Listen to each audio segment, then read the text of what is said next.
Hi there, Aquarius. Thanks so much for tuning in.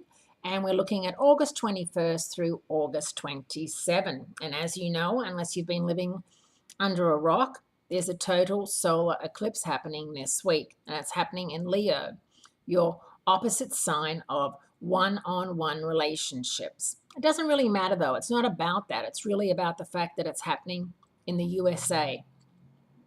It's streaming itself across America.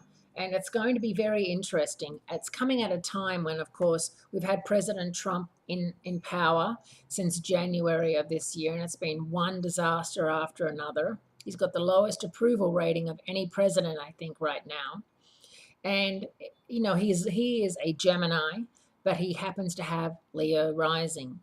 And this solar eclipse in Leo is going to be felt for the next year. We've got astrologers predicting his death. We've got astrologers predicting he's going to be impeached over the next year. There's a lot happening in the US. And of course, the US affects a lot of other countries. What happens with the US dollar, what happens in the US politically and with war. If the US goes to war, Australia, New Zealand, are they going to go with? All that sort of thing. So that's why it's such a global total solar eclipse.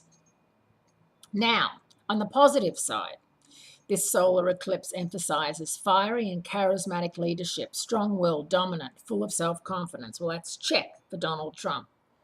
On the other hand, Leo can also be arrogant, over-controlling, resistant to change. Double check for Donald Trump.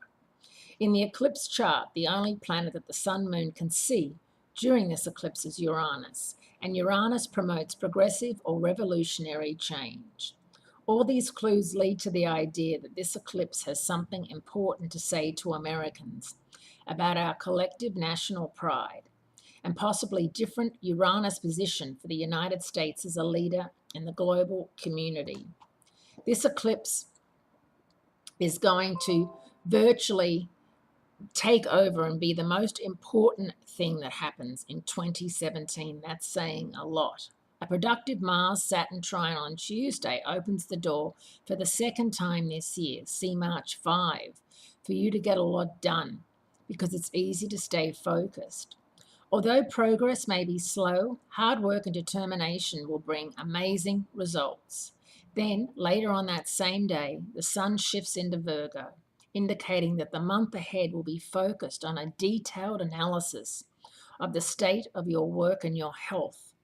There are also two significant events on Friday, August 25, the end of Saturn retrograde in Sagittarius, your 11th house of hopes, dreams, wishes, and friendship, signaling that for the first time since last April, it's time to break new ground on the structures that define your life. Venus also moves from Cancer into Leo on Friday. This sign change focuses on the dramatic side of love and finances. The Sun and Mercury make an inferior conjunction on Saturday, August 26, bringing insights from the past or from the unconscious. Next week, I'll be giving you a full rundown of September because, believe it or not, we're in September next week. But this week, it's all about that solar eclipse. Thanks so much, Aquarius, and I'll speak to you soon.